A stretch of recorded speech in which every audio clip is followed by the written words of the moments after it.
Did you notice how he put that teaspoon in his mouth and he sucked all the possible water or milk or whatever he put on? You're listening to a mostly harmless cutaway. Mostly harmless. Mostly harmless? Oh, come. I think that's pretty good coverage for a disintegrated pile of rubble.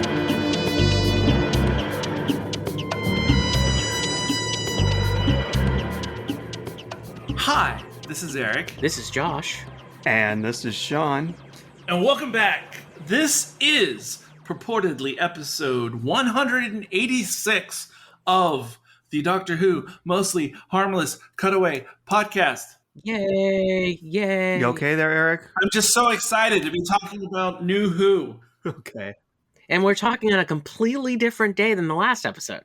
Absolutely. It takes place on a different day. Like a week, at least a week later. Because we had not seen the second episode when we recorded. Except, ladies and gentlemen, guess what? He's lying. Yes, Disney Plus gave me early access to the entire season. We were recording this directly after the one about Robot Revolution, the magic of podcasting. You know what? We recorded all 8 of our reactions already to all the episodes. So just be aware, and we know that you're not going to be able to hear it yet. It's only because we promised the BBC that we wouldn't share our thoughts on the other episodes yet. And also, you should listen to it because we did them all in one night while we were doing crystal meth. And then we did the War Games commentary. For 10 seconds, I thought it was interesting that we actually did discuss an unearthly child before the robot revolution. We got so fucked up, Eric actually took his out of the wrapper and put it in the DVD player. Did not press play, though. Did not press play. No, sir. I have now planned to get the British Blu-ray for when the time comes so that I will not have to open You're going to get the BB? The British Blu-ray? Well, is there going to be an American release? I don't know because I haven't read Doctor Who. Yes, there is. Is there going to be a release of the War Games? We're doing a little Doctor Who news. Yes. Let me get the... where's my Sonic? They already released the British version, but... Can't find it. I do have a question about that, though. Little bunny trail, but Doctor Who related. Is it all 10 episodes of the War Games, or do they edit it down like they did with the Daleks? For a second, I was like, no, they're going to release 10 separate Blu-rays, but now I see what you're saying. 10 separate episodes, not 10 separate Blu-rays. No, but... That would be a great idea, though. That'd be a great idea. It's like I only got 2 and 4, and 3 is on back order. and 5 I can only get in the British edition, but I can get 6 in the North American edition. Can you imagine if they did it like that? Oh, jeez. Yeah, it's like when Stephen King released his novellas of the Green Mile, which I bought all of them. Like, God, sir, I thought of the same thing when he said that. Yeah, very good. Gay minds think alike. Stephen King stuff is worth a lot, so hold on to it until he dies. Anyway. I don't know where it is, but I want to know the answer to the question now. I'm looking it up. Does it contain omnibus form on the British release Blu-ray? And are we talking about like Brain and Morbius type omnibus where it's like... Oh my gosh, I was going to make a joke, but I think this is real, what I'm about to say. It's a 90-minute feature-length experience? Come on. So they're taking the 10 episodes and they're making it into 4? It's like a 90-minute color movie. Computer says no, I'm not spending my money on that. Even though I could, I wouldn't go poor, but no, I'm not interested. I didn't even know it was in color on the Blu-ray. Only the pures. It's like buying drugs with fentanyl in them. No, I want the pure shit. I thought it was 10 episodes. I don't know if it's an option. I mean, I'm just scanning this review, but it says it's edited to a 90-minute feature-length experience with updated sound and new score. And it says the episode will also feature the second Doctor's never-before-seen regeneration to the third Doctor. Oh, well, that's garbage. It didn't exist, but okay. Alongside recovered footage not seen in the original broadcast. Yeah, well, they're not going to show the regeneration because it was never. Okay. It was never filmed. You do get the original 10 black and white plus the movie experience in color. Okay. You know what sucks about that? You don't get all 10 in color, though. No. Okay. But it's on Blu-ray, so the original 10... Okay. You know what sucks about Yeah. this is that the DVD for the War Games was worth hundreds and hundreds of dollars. So now it's going to be worth crap. So anyway, those of you who collect the Doctor Who DVDs in order to make money off them, you are screwed. I think, Eric, what do you have to say to that?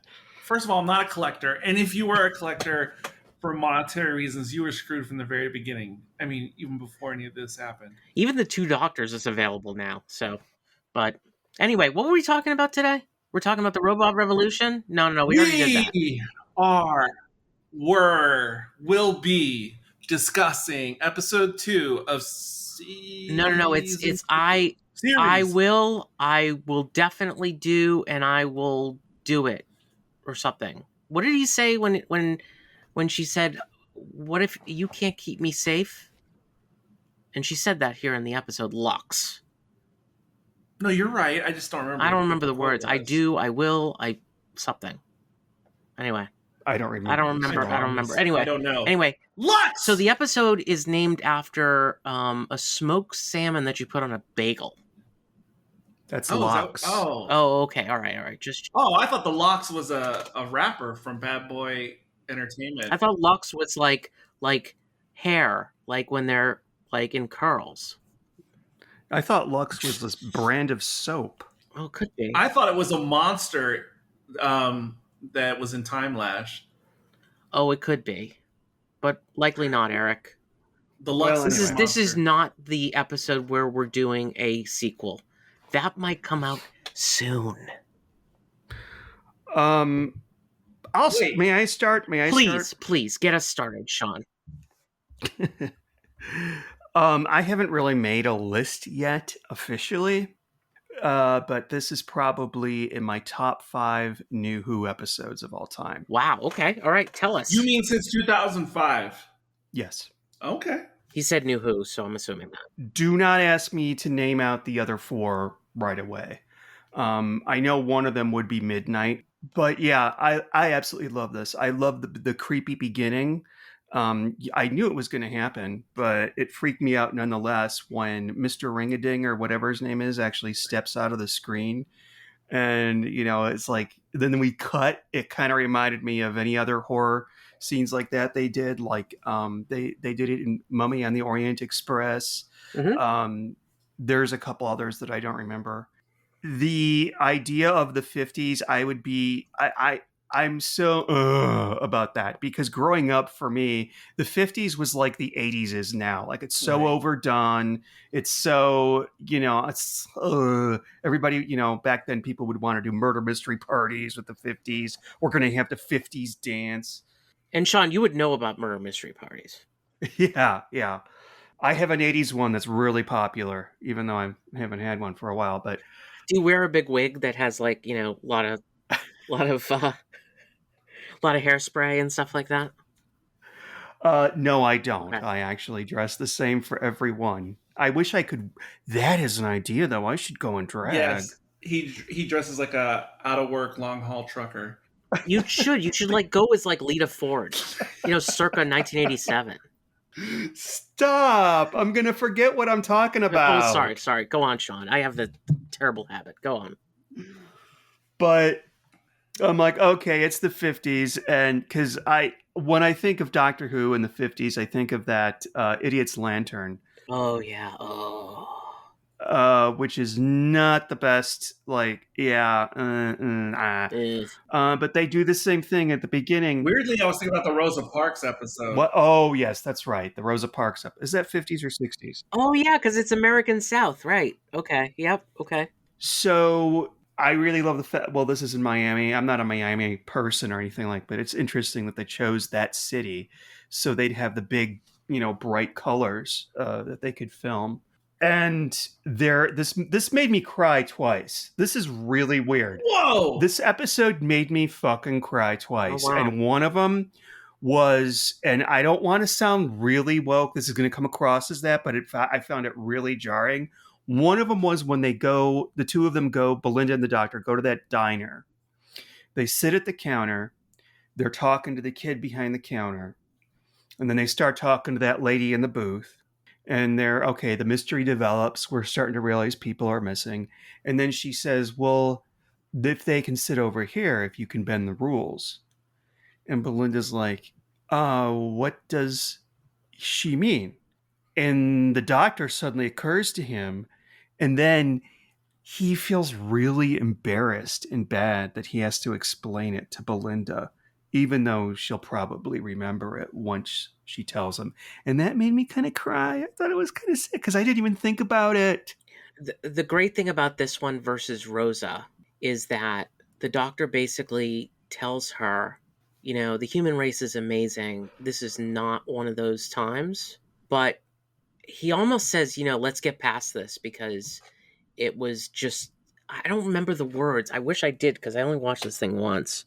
But he said something really amazing, which is something like, the human race is great. I'm willing to, give them I don't remember what he said, and I'm going to screw this up. But whatever he said, whatever the dialogue was there, it was very, very well done. It wasn't, the obvious, which is, Americans, in the 50s and 60s have a history of being like this, and they're still like that today, or whatever, or something like that, right?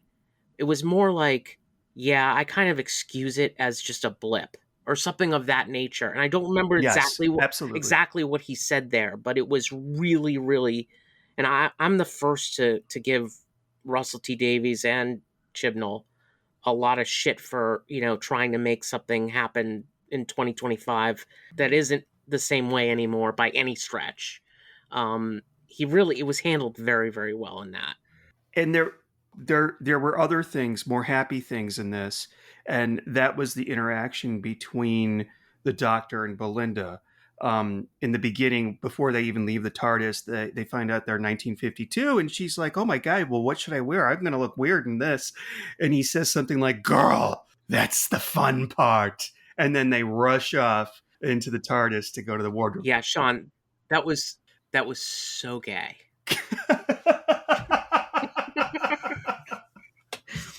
That might have been the gayest statement the Doctor's made in Doctor Who. Well, it was filled with gaiety, certainly. Well, okay, we already know he's gay, so it's like... You have to admit it was very gay.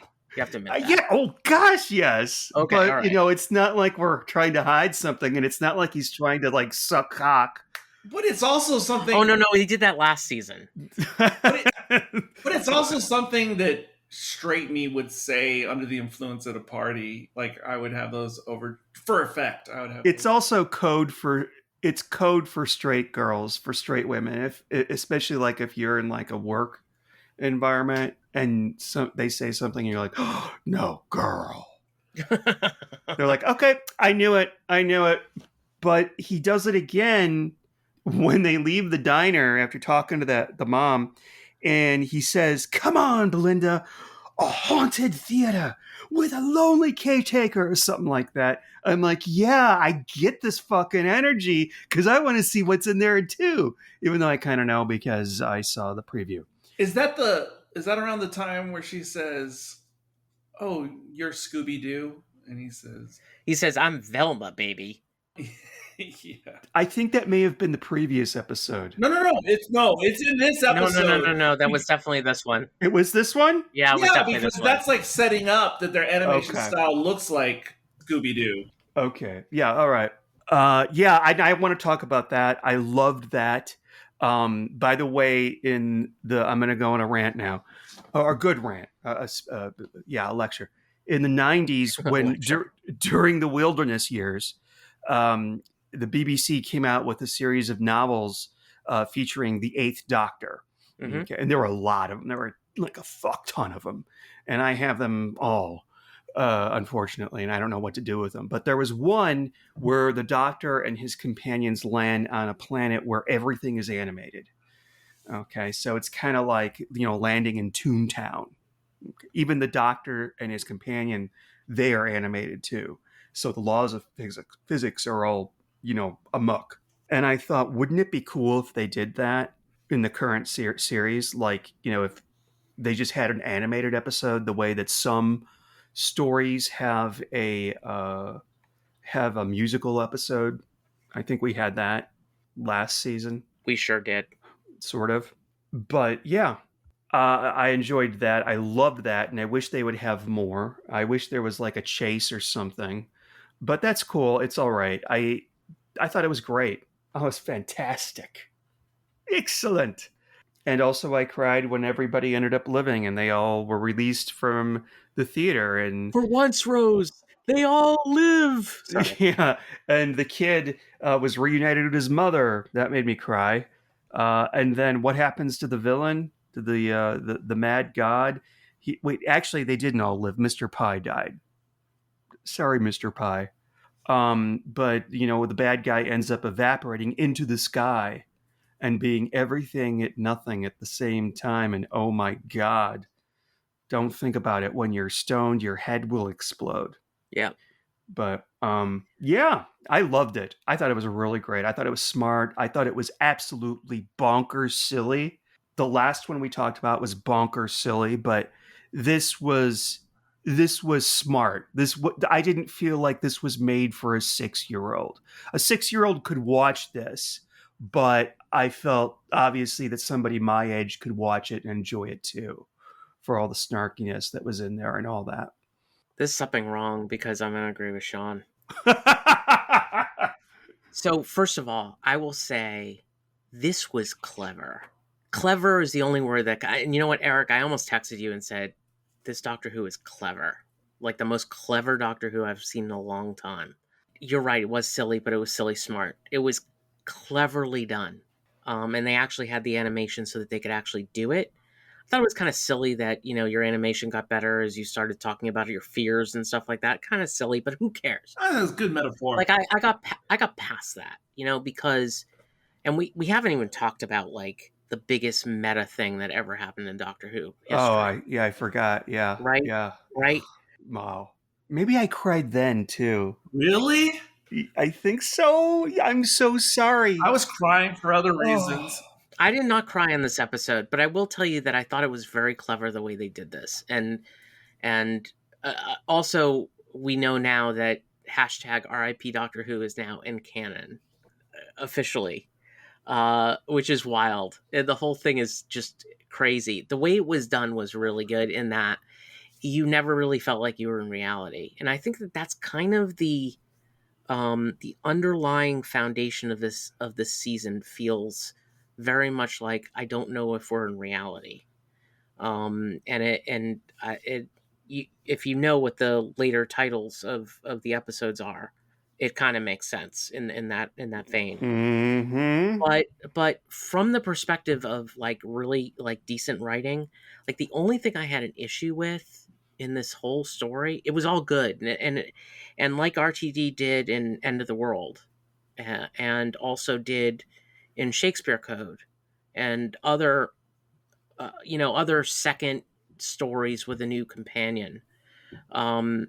He established their relationship more here than he did in the first one. And the way that they forced it on each other was, first of all, he can't get them back to May 24th, which feels a lot like June 26th, 2010. Like we're sort of aiming towards May 24th. And what happens on May 24th. But the other thing is, they kind of more established their relationship. Like she was a lot more, it was like you have to have like a trust episode somewhere in there to make sure that they trust each other and so on and so forth. And that's what this was. I didn't like the film kind of, wrapping around the Doctor and the Doctor pushing his regeneration energy. I always think that when they use that regeneration energy thing, it seems like a kind of a cop-out in many ways. They did it in the Dalek one, in Capaldi's second series, right? The Magician's Apprentice, they did the same thing with Davros, right? It looked like it would have killed him, just saying. Yes. That was a lot. So I was thinking, you only have so much regeneration energy. And maybe he has, like, maybe it's not true. Maybe because he's the timeless child, he has boundless regeneration energy, etc. And if he did, quite frankly, nobody would ever die around him because he would just bring everybody back to life. So like it that was a little over the top. But other than that, like the whole idea behind it, the whole cartoon animation thing, the frames, the bursting through the glass and stuff like that, all to the Doctor Who fans, it was clever. I want to give it credit for being clever. Okay, and that's all I'll say about it. Go ahead, Eric. I don't have as much to say as both of you, even though I agree with many of the same points. For me, definitely the beginning felt like an episode of like Tales from the Dark Side or quasi Black Mirror. I think Sean said something like that. The effects of the animated character and then seeing the animated world, I thought was extremely well done. The look of it and everything. And yes, if this would have been on any television show, but especially Doctor Who, when I was middle school age, this would have been my favorite episode ever at that point, probably. Yeah, like it's a great story. It's a great complete story for the runtime. There's a lot going on from the Lost Son to the time period of the 50s, the whole thing with the projectionist and his deceased wife being in the film and all that business. Oh, yes. The meta moment where they stepped through the frame, it was almost too much for me. I didn't find it as pleasant as probably as even you guys did, or probably other people outside of this discussion loved that moment even more. It didn't take away from me. I just wasn't as chuffed. And also, and it is a TV show. They were TV Doctor Who nerds, and they did not feel the real thing to me, British or American. Nah, but I mean, there's some real people there. I think that at least one of them, the one in the wheelchair, is legit. Like, she's a writer, I think. I think she's a writer. Yeah, I'm sure it's possible they could all be Doctor Who fans in real life, but that's not what I'm saying. What I'm saying is... Wait, she was in a wheelchair? I thought Yeah. it was weird. I'm like, why isn't she getting up? Sean. I swear to God. You know what, Eric? You said you weren't chuffed about that. I didn't love that. What I liked was the cleverness around it. I like the idea. The fact that they, that he did that, and it's like, what's your favorite episode? It's like, Blake. How about the one with the goblins? It was meta. It was really like their favorites were both Moffat episodes. Yeah, they were. It was Blink. All three of them said Blink, which is they said Blink, and then they mentioned another one, and then they mentioned the one from last season, which was also by Moffat. The one that was... Oh, the one on the... No, they didn't mention that. He mentioned it. Yeah, he mentioned that one. Yes, the last one. When I was on a landmine? Yeah. Yeah. Oh, yeah, that was okay. We like Blink. Yeah, but again, that's probably being meta because it has connection to this season. That episode does. No, the idea was certainly clever, and I'm fine that they did it. I just wish it was executed slightly differently. I mean, the actual scene itself in the living room. But it's a minor gripe. Yeah, maybe. No. But you know what? That I can see that. I can definitely see that. Like, could they have done that slightly differently? Yeah, because just like how to the Doctor, the cop came off as fake because he was wearing a New York police uniform. Yeah. So in that context, those people existing in that living room seem fake. And maybe it's because we're in this simulated world. They didn't seem like real people. They reminded me of characters like in Star Trek when they go into the holodeck. Like they're not real people. And like they even say, like once you're gone, like they don't exist anymore. And I was like, yeah, that makes sense. Because they don't seem real. Yeah, if only. Yeah. But yeah, I really enjoyed it. And honestly, I don't really have any gripes. And I agree with a lot of what both of you said. And it was markedly better than the previous episode. And yes, since RTD has returned, this is... I don't even remember them all now. Like, I don't even remember which ones I really liked since RTD return, but this is probably my favorite or my top 2 or something. Yeah, I agree. Since then, certainly, and actually be in my top, even probably going back to Capaldi days. It's probably my favorite since somewhere back then. This is the most interesting idea that he's come up with since he got back, in my view. Well, they have had interesting ideas before, but this was actually executed well in all the other important ways, like story, presentation, visual, etc. It was Doctor Who. That's the other thing. I just want to mention, like, you know, some people might have an issue with it because of the animation and stuff like that. But you know what? Like, Doctor Who always kind of pushed the envelope as far as what can be seen. And, like, as an adult, like, I see, like, Black Mirror and stuff like that. And that's what I'll watch today if I'm looking for something adult version. But, like, it really pushed that envelope of what's real and what's not. Which is a really great, because none of it's real, right? But the Doctor and Belinda are trying to figure out what's real and what's not when everything is not real. You know what I mean? Like, it's so, and then you get all meta with the, I laughed out loud. Yeah. Sean, you said you cried a couple times. I laughed out loud. I don't generally LOL at Doctor Who. Well, I laughed. And then when one of them said, "Well, this is you're exactly how I met my 2 best friends," and that kind of made me, pitta patta. And also, I think maybe when they turned out to be existing in the middle credit sequence, which was really clever. Well, but go ahead, Josh. No, based on that statement, Sean, the 3 of us need to get together, cosplay as those fan characters, and like rent out a photo studio. I'll be the one in the wheelchair. And that'll be our keepsake. We're gonna. I mean, people are gonna hate us for that. Not me. I apologize. I apologize 1,000 times for being so insensitive.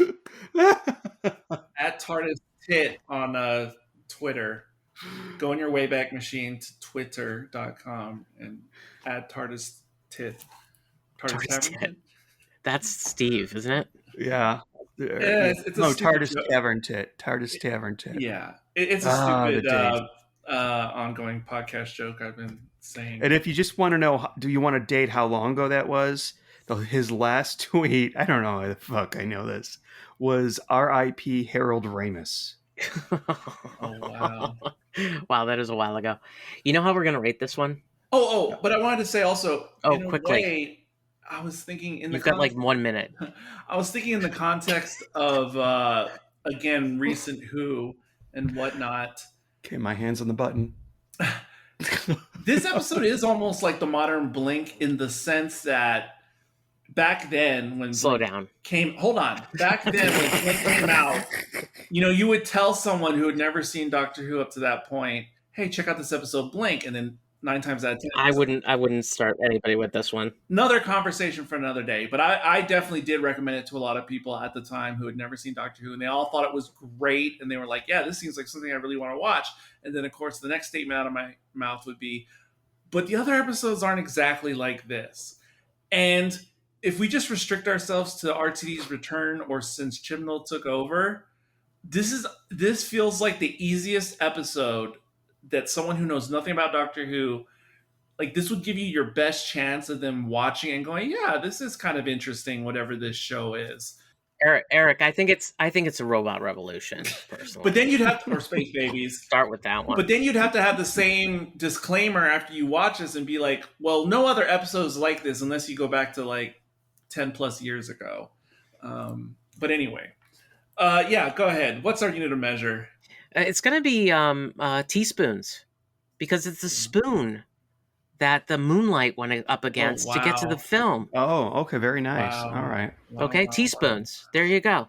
He licked. Did you notice how he put that teaspoon in his mouth and he sucked all the possible water or milk or whatever he put on all the way? I mean, go back and watch and see how deliberate the sucking on the teaspoon was. I know this is supposed to be set in the United States, but British take tea time really seriously. Yeah, so did people in Miami in 1952. But anyway. It's probably instant coffee he was mixing up. with his nicotine nicotine fingers, Yeah. nicotine stained fingers. Yet the room was as sparkling as ever. It wasn't. You didn't see any smoke. We never saw him Yeah. smoke a cigarette. We never saw an ashtray.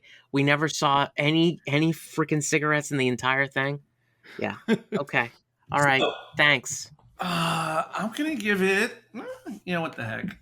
4 teaspoons out of 5.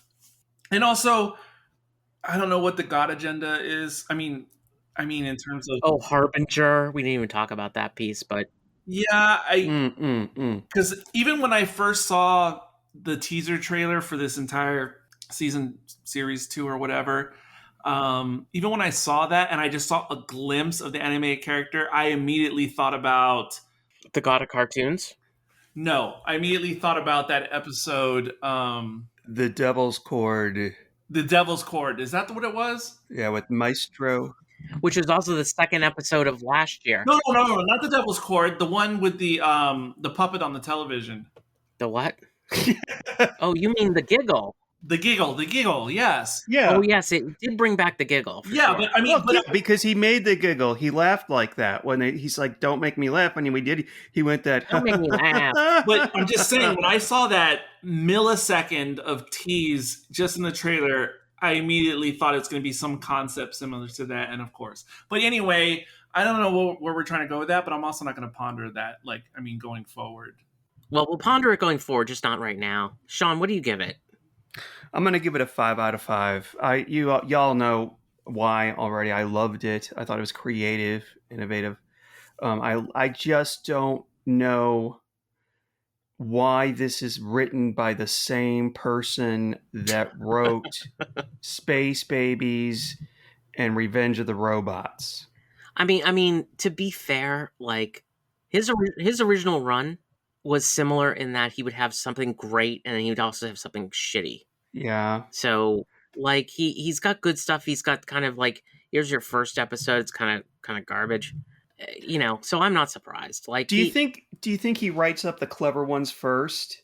Like, he hasn't written for a while, and then like, oh, I've got to do 3 more, and those are crap. I wouldn't be surprised if that's the case. You know what my thought is? I don't think he even thought this was that clever. In fact, I think he just stuck it in 2 because it fit what he always tries to do in the second episode, which is establish a relationship.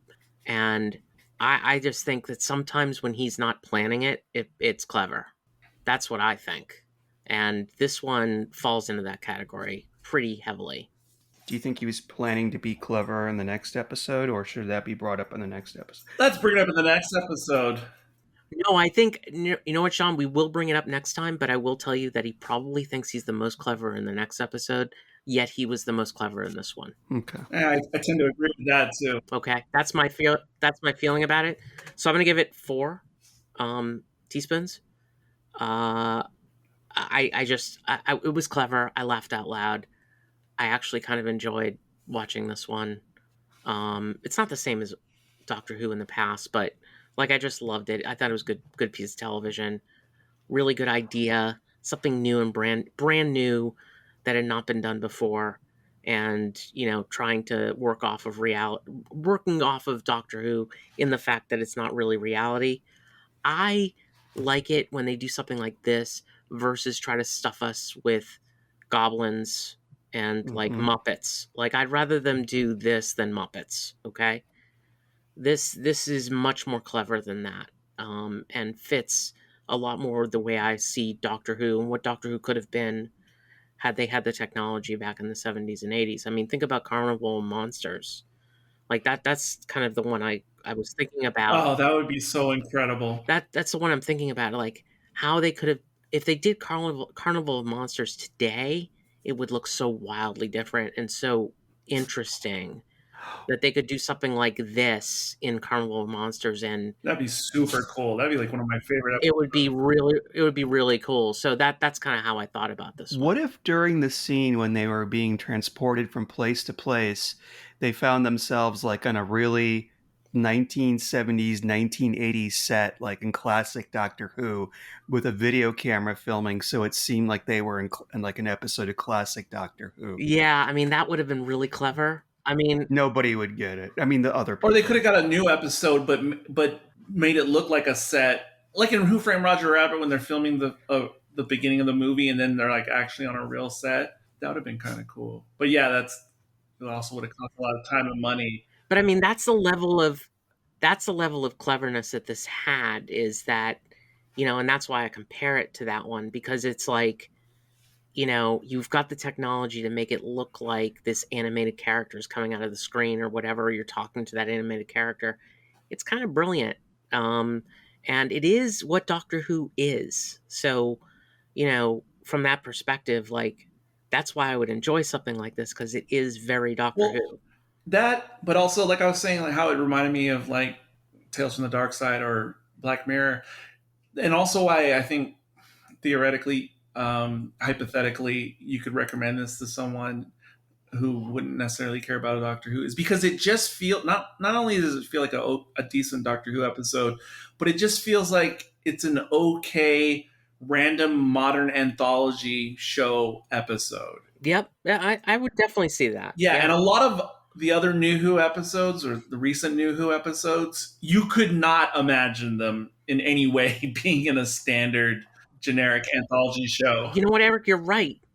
And beyond that, like, even like the episodes that we would expect to be the exciting kind of finale episodes and stuff like that, like, I would not start anybody there. Oh no, no. And in fact, it's this one falls into that category for me as something that's just different, new, and it's really hard to find something new in a 60-year-old show. Yeah. It really is very hard, and I think they found something here. So, congrats to the team. They did a great job on this one. Well done. And last thing I want to say before we go is, it's only 2 episodes in, and I'm not saying she's the greatest thing ever, but Wait, Eric, I'm so sorry. Can I say something before you? Because it's more about the episode. I gave this a 5 out of 5 teaspoons, but there was something that I did sort of miss, but they wouldn't have been able to do this with the time that they had and how much they put into the episode, was that to make it, I'm sorry, as a horror fan, I have to say, make it more creepy. Because have you ever seen Twilight Zone, the movie? Of course. You know the scene. I'm thinking of the rabbit right now. The episode with the rabbit, but he sends his sister or whoever she is into cartoon land. Oh yeah. And she's being chased by cartoons, and then she gets eaten by a big giant wolf. Like that is fucking freaked me out as a child. And I would have loved to have seen something really dark from that animation. That would have been cool if there was an animated segment like that, and one of the extras, I mean, not extras, but the people who got captured got murdered in the cartoon. And or for some reason, because you got me thinking about the rabbit, and it's very 80s physical effects, like The Thing or something like that. Practical effects, I mean. It would have been kind of cool if and when Mr. Ring-a-Ding, like when they show, it's actually on my screen right now, when he sort of becomes 3-dimensional in the real world, if he would have been a physical, like latex prop, like the rabbit in Twilight Zone movie, that would have been pretty scary and creepy. This sounds like that scene from the movie of Hitchhiker's Guide to the Galaxy, where in like a minute you see all the different meta versions of them. Oh, yeah, when they do the improbability drive. Anyway, last thing I wanted to say, it's only been 2 episodes, and I'm not saying she's the greatest thing ever, but off the top of my head, I think Belinda's already my favorite companion since Bill Potts. And it's not even close for me with all the other companions who have been after Bill. So it's a low bar to cross, but yeah, and I already like her more than all the other new companions. Yeah, I'm not big on her yet. I wasn't sold in the first episode. Let's give it some time. But I mean, I thought Ruby Sunday. I like Ruby Sunday. Yeah, see, I never got that warm to her. She doesn't bother me in any way. I just never got warm to her. I think she's anyway. I think she's a better actress. I liked her character a lot more so far. But again, we'll see how it goes. I mean, there's 6 episodes to go, 5 episodes, whatever it is to go. I don't even know the count. It's 8. I like Belinda. If we're just talking about Ncuti companions, I like Belinda because she doesn't come. Well, there is probably baggage there, but it's not like, oh, she was, I don't know, displaced in time by Oh, something, and she's an impossible girl. exactly, or something. Like, fuck Yeah, this. she's not an impossible girl, but We don't know that. We don't know that yet. Okay? But on the downside, we don't know. As much as I like her the most, she is also. I don't know what the trend is since Rose. Like almost every companion has been highly, highly significant, except for Martha. It seems like they've all been super, extremely special for some reason, and just to balance things out. And this is the old thing that people have said for ages. I really do want there to be 2 or 3 companions for a longer stretch. It's only been done like once in. And the last time that they did it, it was a disaster. So the most recent time it was a disaster, but I don't think that was the reason. That could have, with a good writer. You're right. It wasn't the that reason. Would have, yeah. I'm sure they have some good novels out there with that TARDIS team. Anyway, I don't think so. Closing out the show today. This is Eric. This is Josh. And this is Sean. And until next time, if you feel like you're in an animated adventure, don't panic!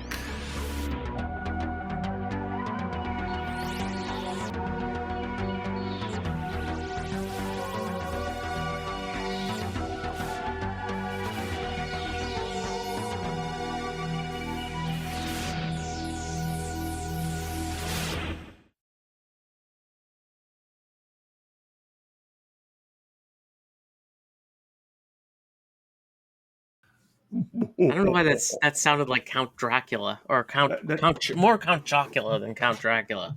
Well, that's why I went.